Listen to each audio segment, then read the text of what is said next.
So just before getting underway and beginning this session, I'd like to just share some truths about myself and the place that many of us call home. I myself am not Indigenous, rather I'm of a settler colonial ancestry. And although my heritage extends to England, I, like many other settler people, have benefited greatly from living on Turtle Island.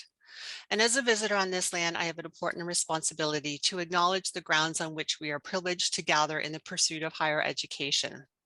Our university, Peterborough and the Durham GTA campus, were located on the traditional and treaty territory of the Mississauga Anishinaabe.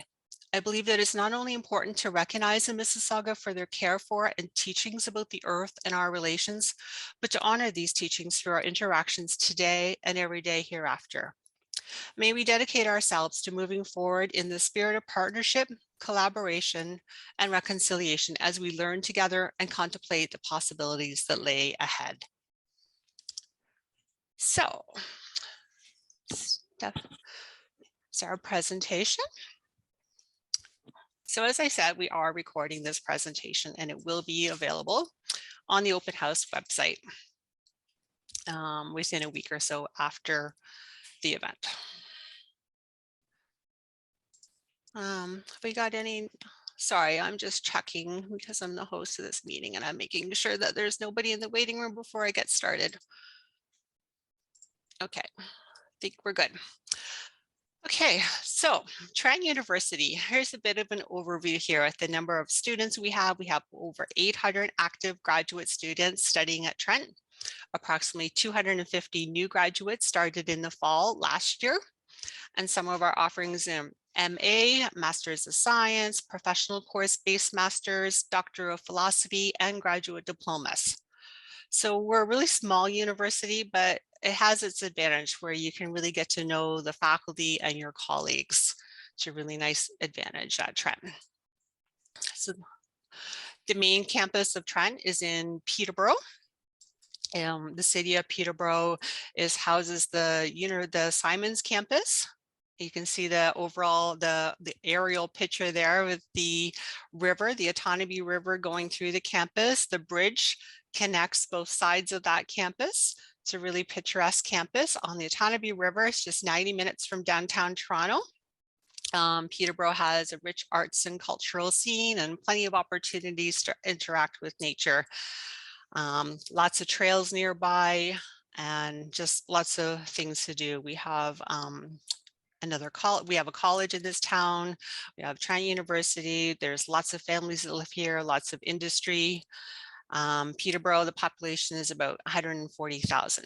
We also have our downtown campus as well. Trail campus is about a 5-minute drive from the main Simons campus. And for the graduate studies, probably MA in history and English is housed at that campus. It's also the graduate college. So any new student who's joining Trent is part of a college, and new graduate students are part of Trail. So it's a really great community and even just a great place to study or just go and meet friends for a coffee or a drink. It's got a great vibe. And then there's the Durham campus, and that's how it houses our Master of Management program. It opened 12 years ago in 2010, and it builds on the tradition of robust academics in a personalized setting, provides students with a learning opportunity in an engaged urban community. So it's located in Oshawa, which is 40 minutes from downtown Toronto. So you can hop on the GO train and it will take you right to the center of Toronto. And yeah, it's got a nice little small town feel. You have access to athletics and everything that you could do on this campus, you would have access to there. It's just like the bigger, like the Battle Library and the bigger athletics center, and that is on the main campus. So there it shows a little map of where our students come from. We're really lucky to have students come from many, many different countries around the world. We have 36 different countries represented currently right now at the School of Graduate Studies. We really value the richness of this cultural diversity that we have in graduate education at Trent. So I'm just going to sort of briefly walk through the programs that we have available. So this is our listing of research programs at the master's level. And These programs all offer a thesis stream, but some in addition to that offer a course-based stream, a major research paper. Some even offer research creation and internship streams. One in particular that I'll highlight because it's a newer stream is in the Sustainability Studies Masters of Arts program. There is both an internship stream and an entrepreneurship and innovation stream. And these do include placement opportunities, which is a really excellent opportunity for some experience in the workplace. Education also I'll mention has a variety of options, including a course-based option, which is course-based only, as well as a thesis option, and then, as I mentioned, the major research paper. So there is quite a variety of streams and opportunities available within these programs. So most, not all, but most of our research master's programs come with funding. It's not something that you have to apply for, it's standard. I will say that streams in the education program and the nursing program do not come with funding, but all the other programs on that previous slide do come with a standard funding package. And so all eligible graduate students in those programs will be offered funding. And so these typically include or may include a graduate research fellowship or research fellowship award, which is a stipend that you would get for the length of the program, either 1 or 2 years. So if it's a 2-year program, you would get the amount, say $4,000 per year for 2 years. The graduate teaching assistantship, this is a paid employment position with the university where you would work as a teaching assistant in our undergraduate programs. And that's just about $11,400. And again, that's per year for 1 to 2 years, depending on the length of your program. Also, applicants are automatically considered for entrance scholarships, which are merit-based, and they are assessed at the time of application. So again, it doesn't require any sort of separate application to be considered for this, and they can range from anywhere to $500 to $5,000. So the minimum funding that you would be receiving as a funded student in a research program is about $15,000 a year. And it can range, up beyond $20,000 a year, depending on the funding that's offered and entrance scholarships as well.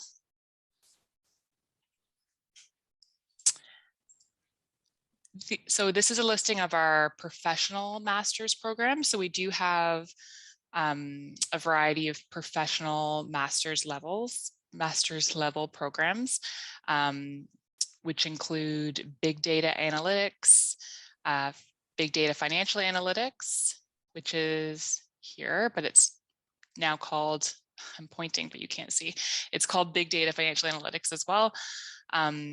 The bioenvironmental monitoring and assessment program, which is our MBMA, forensic science, which is a Master of Science in Forensic Science, instrumental chemical analysis, the Master of Management, which Lori mentioned. And then there's an additional stream available within the Master of Management, which is our strategic change management stream. So these programs are typically 12 to 16 months in length. Several of them do include a placement. So there's some excellent experiential learning opportunities there. They're not funded, so they don't come with funding packages, although you may still be considered for an entrance award, but you wouldn't be getting the other funding that I mentioned. And these programs are quite popular. We do see a fair amount of applications coming through for them. So we always encourage people who are interested in these programs to really watch the application deadlines and apply early if possible. In addition, we offer some graduate diploma options. These are generally 8 months, but they can be completed part-time as well. So they may be, 12 months or more. And these can sometimes bridge into a master's program. So a great opportunity, for example, is the graduate diploma in the bioenvironmental monitoring and assessment program. Students can start this graduate diploma, and if they decide that they want to take it further with the master's, they can use some of the work they've completed to bridge into that master's program. So there's some good opportunities there. In addition, we offer some collaborative specializations. So this is something that you need to apply to be considered for. And if you are admitted, you complete an additional half-credit course in addition to your thesis or major research paper. And then you're able to have a specialization in one of these areas, either aging studies or feminist and gender studies. And you would have that notation on your parchment when you completed your program. Here's a listing of our PhD programs that we offer. Our psychology program is our newest PhD program. So that's just going to be taking its first cohort in September 2022. And so there is a really wide variety of options here, both in the sciences, social sciences, and humanities. One thing that's a newer option that we have within the Indigenous Studies program that I'll mention, they've recently introduced something called a knowledge basket stream. So in addition to the traditional thesis stream, they also offer a knowledge basket, which is a creative research project, which includes a creative component and a written component as well, as opposed to the traditional thesis. So the PhD programs do include funding for eligible students. And similar to before, you don't need to apply, all students are considered. And it's the same categories as I talked about before, but in addition to those, there's also a Dean's Scholarship, which is $4,000 per year for 4 years. All of the funding for PhD students is offered over 4 years because they are 4 years in length. And the Graduate Research Fellowship or Research Fellowship Awards, which are stipends, they're $5,000 to $6,300 in the PhD programs. So the minimum funding in these programs is about $20,000 a year, and again, can range beyond that depending on the research fellowships that are offered and the entrance scholarships that are offered. So go. Oh, so sorry, go ahead, Steph. That's okay. I was just going to say these are our entry terms. And so some of our programs only have a fall entry, which means you would begin in September and you would need to apply by February 1st. But some of our programs have winter term and spring term entry as well. So depending on what you're interested in, I'd really encourage you to have a look at our website. Some of our programs that have a fall entry will keep applications open beyond February 1st. So for example, right now we do have applications that are still open for some of these programs while others have closed. If you're interested in a program for a January 1st start date, the deadline is June 1st. And if you're interested in a program with a May 1st start date, the deadline to apply is December 1st. So beginning this year, we are taking applications for January 2023 for the financial analytics, big data financial analytics and big data analytics streams within the applied modeling and quantitative method program. And we're also taking the January applications for Master of Management as well. These are really popular programs, so it's exciting that we've opened up additional intakes for them. Sorry about jumping in on you there, Steph. That's okay. I was busy at meeting people and I thought that was my chance to jump in. So thanks for joining us. We have a few more people that have just popped in. As I said at the beginning, we will have a chance for questions and answers at the end, and the presentation will only be a few more minutes. So if you have questions, put them in the chat or just wait a few more minutes and Steph and I will be happy to answer them. So applying to the School of Graduate Studies, your applications are submitted electronically through the Ontario University Application Center. There is a link on our website. You'll see one of the links is called How to Apply. When you get to the bottom of that, you'll see a link that will allow you to apply. All of our programs require that you have a 4-year undergraduate degree with at least a 77%. I think there is 1 or 2 exceptions to that 77%, the education and the nursing program. But for the most part, you should make sure you at least meet the minimum requirement of 77 or B+, like the equivalent to that in Ontario. MA or MSc for doctoral program needs a minimum of 77 as well. And in some, there's a couple of programs that may require a higher entrance average. I believe the Indigenous studies might require an 80%, but check the programs and it will detail exactly what their admission requirement is. I have posted the link for that for our graduate studies website. And then I also did, when Stephanie was talking about scholarships, I posted the scholarship link as well. But each program page will detail what their admission requirements are. One of the supporting documents that you'll be required to submit, not all students, but some depending on where you studied, you may be required to submit English proficiency requirements. The most common one that we have submitted is the IELTS. So for that one, we require an overall score of 6.5 with none of the categories below a 6. This is for any students who have studied outside of Canada. There's a few other exceptions as well: Canada, US, UK, Australia, and New Zealand. For any of those countries, your English requirement is automatically waived.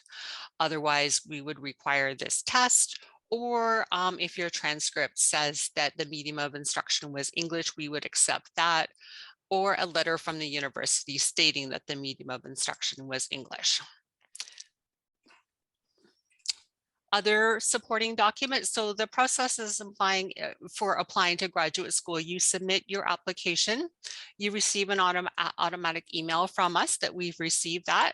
And then it could be anywhere from a few hours up to as much as 5 days later, you'll receive another email detailing what the next steps are. It'll give you the program you've applied to, your student number, and tell you the next steps for submitting all of your supporting documents. So the required documents, they're called supporting documents, and they include such things as your transcripts. Unofficial, we only require unofficial until you have been offered admission, and at that time is when we would request, as a condition to your offer, that we require your official transcripts. 2 letters of reference, your plan of study, or your personal statement, depending on the program that you're applying to, your writing sample, your CV or your resume, and then, as we just talked about, the English proficiency. And each page, again, where it says the admission requirements, underneath of that, it'll detail which of these required documents are required for your program. So I would just check there and it will detail that for you. One other thing I'll note is that some programs do require, especially if you're looking at the thesis research programs, that you do identify a supervisor at the time you submit your application. So when you're looking at the program requirements, I would look to see if that's something that's a requirement. And even if it's not, I would say we always recommend it. It's a really good practice to reach out to potential supervisors who share an area of interest similar to yours to see if they may be able to take you on as a student, and if they can, identify that in your application. This is just a snapshot of what the fees are. They do range between programs. They do vary, but this is giving you sort of the window that fees could fall in depending on which program you're interested in. So for domestic students, they do range from just under $10,000 to $20,000 per year. That's for 12 months. And again, that really ranges depending on the program. So we have the link here in the slide, but I can add it in the chat as well. So I would encourage you to have a look at the fees associated with the program you're interested in. For international students, it ranges from about $23,000 a year to just over $30,000 a year. Some programs do require a tuition deposit once you've accepted an offer, which is $2,500. And we do require this in order for you to begin registering for courses and actually start the program. I did just pop that into the chat there, the link to all the fees. Thanks, Lori. And we're wrapping up here, but these are just, so we'll take questions. You'll see here on this slide a couple of students who have some testimonials. These are, one is a current student, Helena, who's currently doing her PhD in environmental and life sciences. And she's really just talking about what a great opportunity it is at Trent in terms of the interdisciplinary approach interdisciplinary approach. And she's working with people from the Ontario Ministry of Natural Resources. So that's a really great benefit of this program in particular. They've got a lot of community partnerships and industry partners. And then on the right, you'll see Michael Scott, who's a graduate of our Master of Arts in Anthropology. And he's just talking a bit about the mentorship he received and how all the opportunities he felt Trent offered, which has really been helpful to him in his journey. And he's currently gone on to his next steps and is at Oxford. Yeah, so that kind of concludes our presentation. That last slide shows our address and particularly our email address and our phone number. So you, as Steph said at the beginning of the presentation, if you have any questions that you think of after this, feel free to reach out to us. We're pretty quick at responding to things by email, so you're welcome to do that. But we have another 8 minutes left in our time with you today, so feel free to ask any questions you might have either out loud or in the chat, and Steph and I will be happy to help you out. Okay, Laurie, thank you very much and for your awesome presentation, and also to Stephanie, thank you very much. That's an awesome presentation. You're welcome, Isaiah. Welcome. Once again, sorry to bother you with my questions. I love asking questions anyway. That's okay. That's what we're here for. Absolutely. So, with regards to the graduate school, what's the acceptance rate for students who apply to the graduate school at Trent University? That's my first question. It really varies between programs, I would say. So it's a hard, I don't have that stat for you because it varies so much. Some of our programs are really, really competitive and we get a really large volume of applications for a limited number of seats. Whereas, some are maybe not quite as competitive and they're looking at a smaller pool of applicants. So if you can tell me what program you're interested in, I could maybe give you a sense of Sustainability studies. sustainability studies. Yeah, so it is a quite a popular program. That one I would definitely encourage you to have a look at faculty in the program and think about connecting with a potential supervisor in advance. I think that would really strengthen your application. Have a look at their areas of research and try and find the people who are researching in areas that are aligned with what you're wanting to do. Isaiah, haven't you already been doing that? You said that Professor I Zohar. have already. Yeah, I have already. Yeah, you're just hoping you're getting your offer letter soon, right? Professor Zohar said it was coming. I can't wait. And thank you, right. My other question got to do with funding. I mean, like I said, my interest is in the thesis-based offer. I mean, the thesis-based. So, with regards to funding for the thesis option for for sustainability studies. For instance, has there been any point in time that students are giving funding and maybe it is not enough, and the student is required to support himself or herself? Well, yeah, so, oh, sorry, Laurie. No, it's okay. I was just going to reiterate kind of what you were saying, Steph, what the minimum funding is for sustainability studies. In the live chat, I was going through that. There's the GTA, which is 11,400 currently. There's a graduate research fellowship that's 4,000. And then you may have the option, depending on what your program offers. There's entrance scholarships, very rare cases. There's a graduate scholarship, which is significantly more, but that's based on the program because those are allocated by the program. But beyond that, there is a scholarship link that I posted in the chat that I think we talked about earlier too, that you could apply for external sources beyond what's listed as your automatic funding with your offer. So the minimum funding is 15,400-ish around there for MA and sustainability studies thesis stream.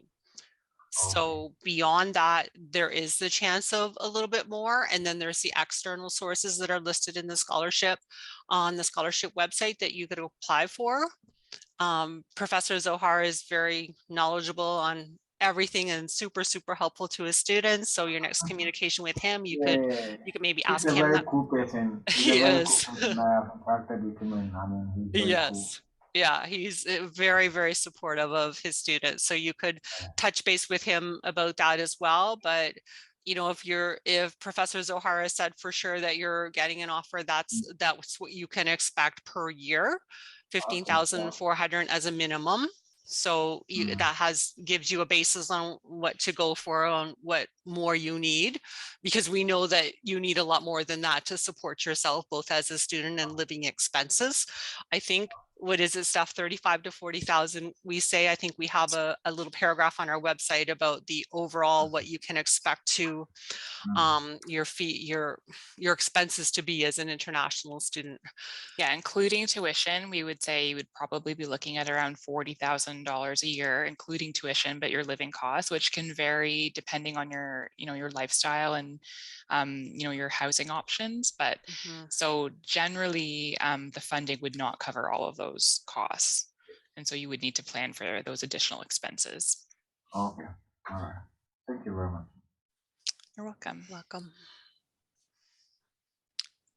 Did anyone else have any questions? Oh, geez. Anything at all, don't be shy. We're happy to answer any questions you have. Oh, I see you unmuted, but you also put something into the chat here. I did unmute. This is actually not my Zoom. My name is actually Ben. So okay. Hi, Ben. Hi. I'm applying for the anthropology MA. Okay. And because of COVID-19, I haven't been able to complete my BA in archaeology. So I just need one more credit, the field school in the summer. Can I still apply right now and finish up my credit for the last little bit of my program? You're planning on doing that this summer, Ben? Yes. Or yeah, so absolutely. Next summer. Next summer. Yeah. So generally, by the time the program begins, we would have expected that the degree that's a requirement for entry to the program is completed. At the time of application, it does not need to be completed, so it can be in progress. But generally, it is a requirement that before you start the program, that you have completed and you've completed the degree that's required for entrance. I mean, you could certainly reach out to the program directly to explain the situation, but we don't have any sort of standard or general provisions in regards to that. Okay, because this is all new to everyone. It kind of set me back a little bit. So, yeah, no doubt. It's been really challenging in terms of research over the past couple of years. I can understand that. It's been actually on hold for 2 years. The funding has kind of dried up for it. So. So I haven't been able to graduate, get my diploma, and actually move on. This is the first I've actually been moving on it. So that's challenging. Yeah, I know. So yeah, you're thinking it'll be summer 2023 that you'll be able to do that? Yeah, so unfortunately, I would recommend applying for September 2023. Because you will have completed by that time. So you would receive, if they're going to offer you admission, it would be conditional on completing that final component of your undergraduate degree. So then as soon as you complete that next summer, you would provide that to us and then you would be admitted without conditions. Okay, thank you very much. Yeah, you're welcome.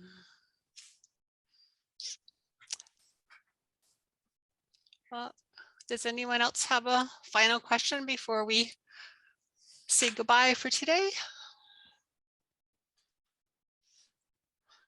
Well, we really thank everybody for joining us. I know there's just a few of us, but as I said, this will be recorded. I'm sure it will be viewed more on the Open House website and the School of Graduate Studies website. So And again, feel free to reach out to us, graduate@trentu.ca, if you have any questions that you think of later, and we're happy to help you out. And thank you. Thanks for joining us and have a great weekend.